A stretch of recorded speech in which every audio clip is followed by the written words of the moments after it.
Look at a satellite dish on a remote farmhouse roof. Most people think this is a noble philanthropic project. They believe SpaceX is simply selling internet to off-grid campers and rural families for $120 a month. Let us get one thing straight. The basic math behind that heartwarming public narrative is completely and utterly broken. Think about it. You do not spend tens of billions of dollars launching rockets just to serve a small niche market. Even if every single farmer in the American Midwest signed up today, it would barely cover the rocket fuel costs. Building a mega constellation 300 miles above Earth requires an astronomical amount of capital that rural subscriptions cannot sustain. Selling cheap consumer internet was never the ultimate financial endgame. It was merely the perfect Trojan horse for public relations. SpaceX needed a wholesome story to secure regulatory approvals and launch licenses while quietly laying the groundwork for something massive. Because when you look at the raw data and cash flow projections, the real money is hiding somewhere else entirely. So are we witnessing the birth of a terrifying monopoly, or just the biggest financial black hole in modern corporate history? Welcome to the brutal reality of orbital infrastructure. The bottom line is that Starlink is bleeding money at an unprecedented scale. Traditional telecommunications companies lay fiber optic cables at the bottom of the ocean, and those cables can last for decades. But Starlink operates in low Earth orbit, roughly 340 miles above us. Atmospheric drag is a constant, expensive nightmare. Gravity and friction pull these machines down constantly. Therefore, a standard Starlink satellite only has a lifespan of about 5 years. Once they die, they burn up in the atmosphere.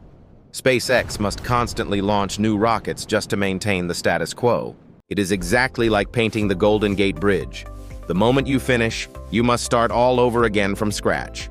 This creates a horrific capital expenditure cycle. We are talking about billions of dollars burned just to keep the network alive. And let us examine the ground hardware. Initially, producing a single user terminal cost SpaceX over $2,000 to manufacture. They sold them to consumers for only $499, taking a massive loss on every single unit. They subsidized the hardware just to acquire customers fast. This is a classic Silicon Valley blitzscaling strategy, but executed in space. Every time a family in Texas signed up, SpaceX lost hundreds of dollars instantly. The upfront math was completely upside down. Financial analysts estimated that just deploying the first generation required an investment equal to the GDP of a small developing nation. Tell me, how long do you think a private company can burn cash like a bonfire before investors demand real profits? Wall Street thought Elon Musk was digging his own financial grave. Traditional telecom executives laughed at this impossible business model, but they missed the entire picture. They assumed the ultimate goal was selling cheap internet to someone in a remote cabin. They failed to realize the consumer market was just a stepping stone, a necessary illusion to build the ultimate orbital infrastructure. Once the network was operational and the skies were conquered, the real cash cow would finally be unleashed upon the world. Here is the brilliant twist. Once those satellites are safely floating in orbit, the marginal cost drops to nearly zero. Adding a new subscriber requires almost no physical effort. The network is already up there waiting to be fully utilized. The real cash cow is not your average consumer. It is massive commercial entities desperate for highly reliable connectivity. Think about the maritime industry. Cruise ships and massive cargo vessels sail through dead zones across the vast global oceans. For these floating cities, a standard Starlink maritime package can easily cost $5,000 a month per single vessel. And then you have commercial aviation. Airlines are practically begging for fast internet to keep their premium business travelers happy.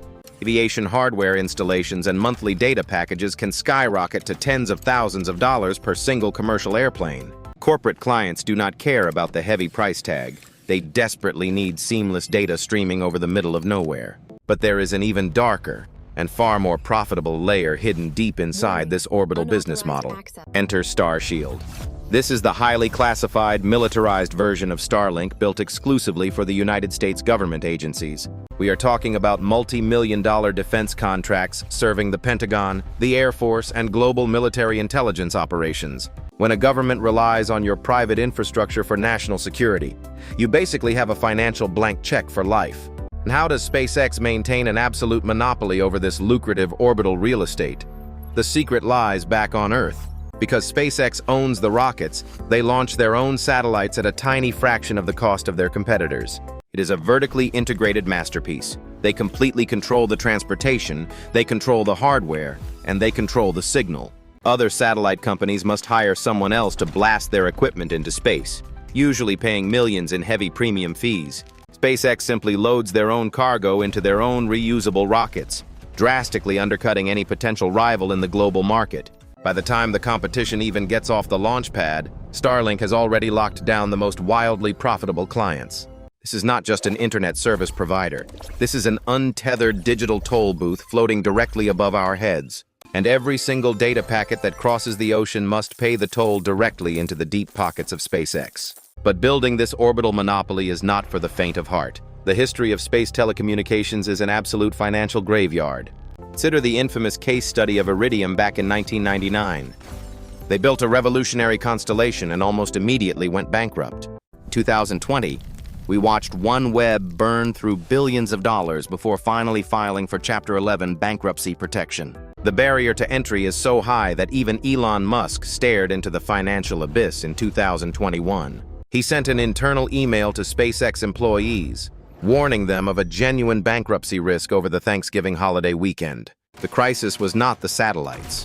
It was manufacturing the Raptor engines required to launch the massive next-generation Starship rockets. Without those heavy rockets, they could not deploy the second-generation Starlink satellites fast enough to meet the rising global demand.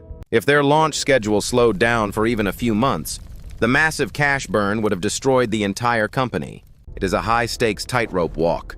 One catastrophic rocket failure or massive manufacturing delay can vaporize billions of dollars overnight. And that is exactly why the surviving players must achieve total market dominance. You either own the sky or you die. So what is the ultimate macroeconomic lesson hidden deep inside this massive multi-billion-dollar orbital infrastructure bet? It all ultimately comes down to the brutal and absolute economic principle of a natural network infrastructure monopoly. Because once the night sky is completely saturated by tens of thousands of SpaceX satellites, the game is over. Any latecomers will not just run out of investment capital, they will literally run out of physical orbital space. They will also find themselves completely starved of the available radio frequencies required to beam data back to Earth. Starlink is quietly building a permanent toll road in the sky, where absolutely no one else is allowed to drive. And every single dollar generated from those global data tolls flows directly into one ultimate and extremely expensive vision. This entire highly profitable internet business is merely a massive funding mechanism designed to eventually colonize the planet Mars. Whoever completely controls the global flow of digital information today will undoubtedly control the future expansion of human civilization. That is the true, terrifying genius behind the economics of Starlink. Welcome to the new era of space capitalism.